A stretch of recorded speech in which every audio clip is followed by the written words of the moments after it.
Hey, it's Mark here with your video thought for the day. Well, do you know what this is? That's right, luggage. Why? Well, I'm on the road this week a good bit, and so I'm packing luggage. And it made me think, hey, how about if the theme for this week is road trip? And by that I mean, let's talk about various roads that are discussed in the Bible and what happened on those roads. So, for this very first one, Monday morning, here's what I want you to remember. Remember the road that's talked about in the Old Testament book of Numbers, chapter 22. Now, this is a road where some pretty bizarro things happen. You need to understand the sequence of events.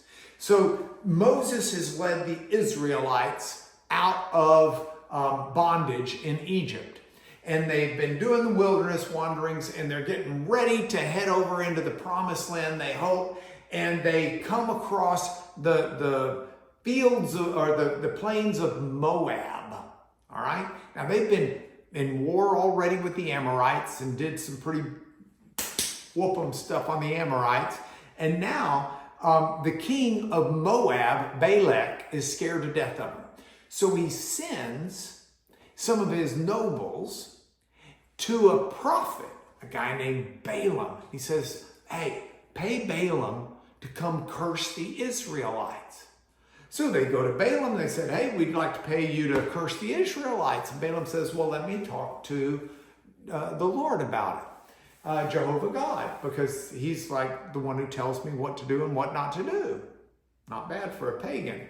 So he said, just stay the night. They stay the night. Well, God says to him, don't curse Israel.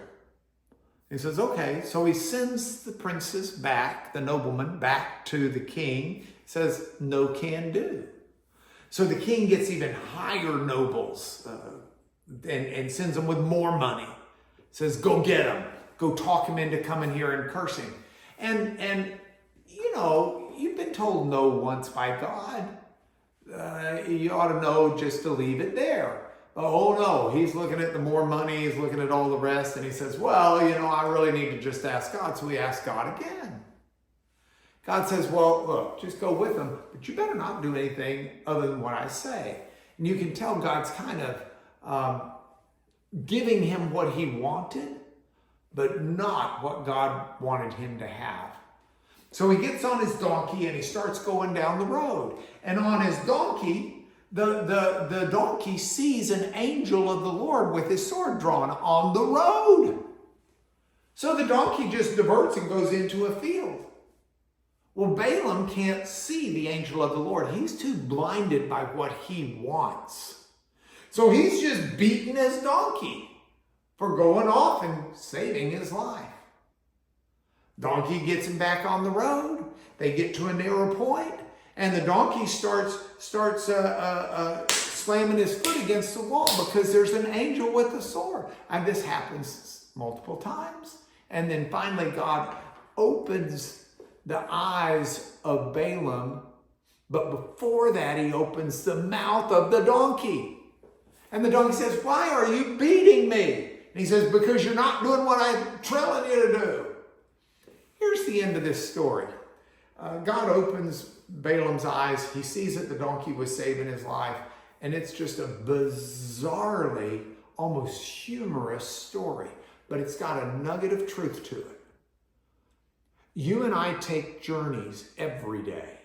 It may not be a suitcase road trip, but it's a road trip of life. And we need to focus on what God tells us to do. And we shouldn't test him, and we shouldn't try him, and we sure shouldn't let our greed get in the way of us trying to do what we want to do. So today, with the people you interact with the things you do, with the things you value, walk your road today with your eyes open to what God wants you to do. And it's going to be a great day.